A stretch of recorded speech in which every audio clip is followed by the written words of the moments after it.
Yeah, this number 8 Noah Dobson here. Yeah, so we reacted on the YouTube channel that Noah Dobson's camp was looking for $11 million, which is a lot of money per year, AAV, if that's what he's looking for. And whether it's Frank Saravalli, David Pagnotta, Stefan Rosner, there's been a lot of chatter about the Islanders, at least at minimum, testing the market, like seeing what's out there. Correct. Not saying that they're definitely trading Noah Dobson or they're definitely signing him. They are trying to see what the market is right now. A couple of the teams mentioned this week, Detroit as one of them, and the other being St. Louis.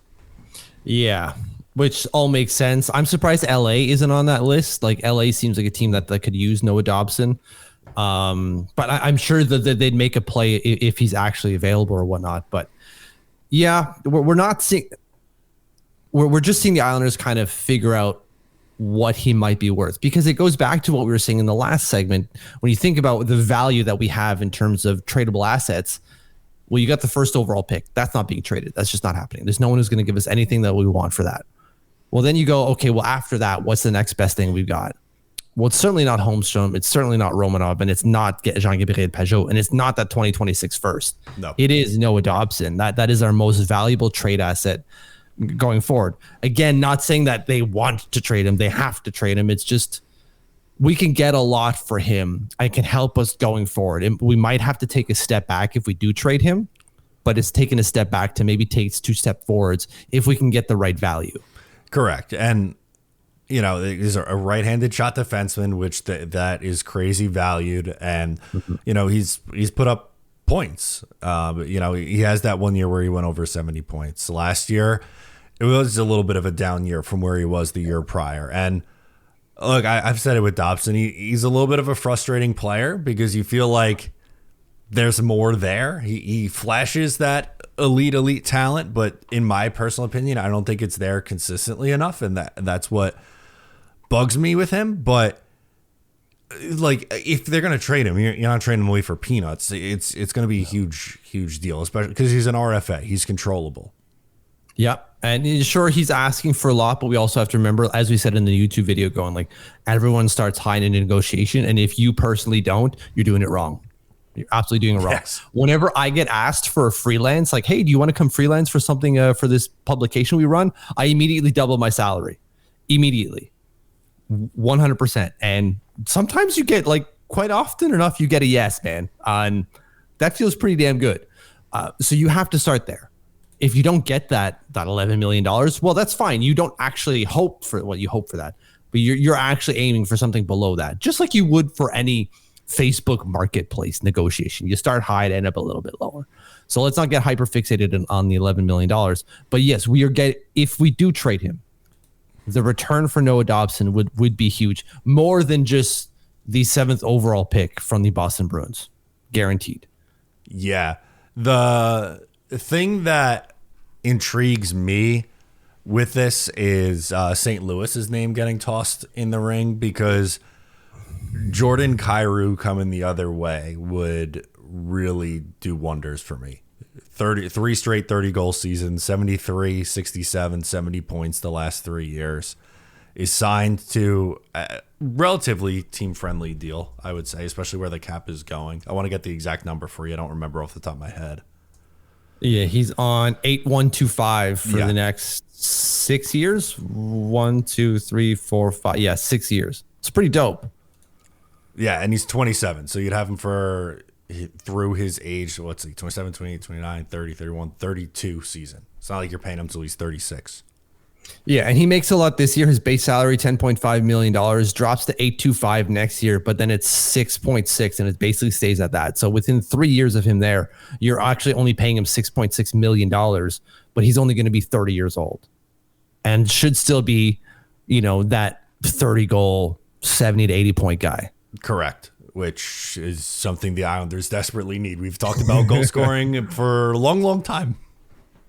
Yeah, so it would have to be some sort of hockey trade between Jordan Kyrou and Noah Dobson. I don't know if it's particularly 1-for-1. I feel like, well, either side can make the case that my guy's more valuable to you than he is to me. And so we need more. But whatever they work it out, it'd be effectively a hockey trade with Kyrou and Dobson switching spots, which would be great. I'm almost setting myself up here to be like disappointed because does that take us out of the runnings for Shagans? I don't think so, right? Like, do we then have enough to get back in the top 10? They would have to probably have some sort of package with either Romanov or Holmstrom to try to get a first round pick. And then maybe it's just about getting a first round pick and then packaging the Colorado first next year. And it's, I don't know. Well, it was Montreal has 2 in the middle, right? Pick 16, 17. It's like 16 and next year's Colorado pick to get to 7 for Boston, and Hagens is there.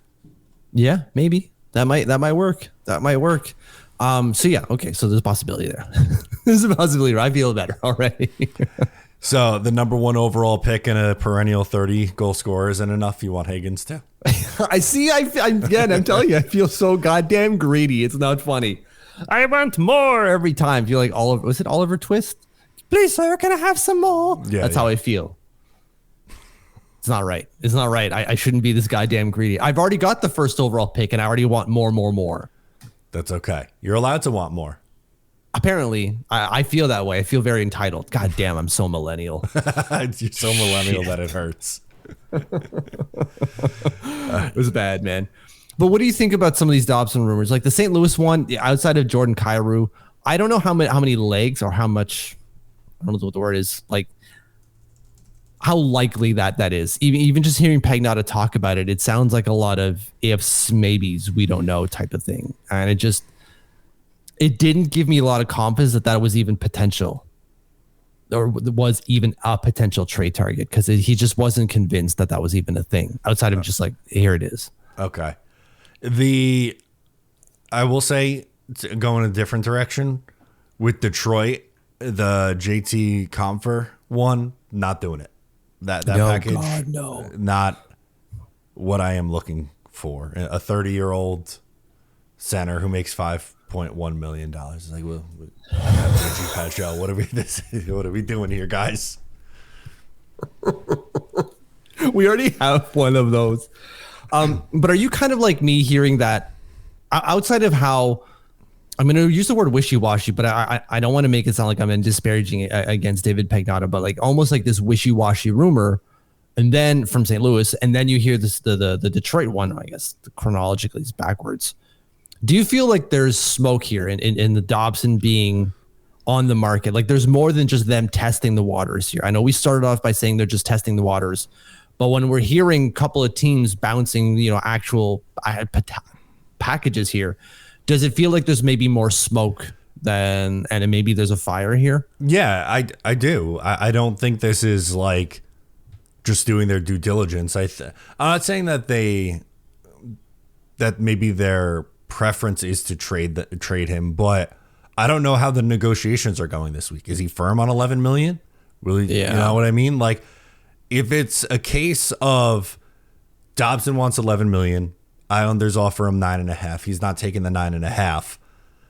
Then I think if I'm Matthew Darsh, I'm going, all right, let me start calling people, because I don't want to get to June 30th and still not have this done. I know he's an RFA, so it's not like he's going to free agency, but you know what I mean. Like, you want to have this shit done before you're getting to July 1, in my opinion. I would even argue that you want it done before the draft, because if you're going towards the draft and you have Noah Dobson as a tradable asset, as we mentioned, like you can probably get a lot done with Noah Dobson dangling Noah Dobson around. Like, look, Montreal got a 13th overall pick for Alex Romanov when Alex Romanov was only 22. How much can you get for Noah Dobson? You can certainly get that 7th overall pick from Boston and something. That would be massive. If you can do that, and you want to be able to do that before, not only, as you said, the draft, but definitely, like you're saying, before free agency, when teams can start throwing offer sheets his way. If you like that, make sure to subscribe to Up the Turnpike on Patreon for more exclusive New York Islanders content.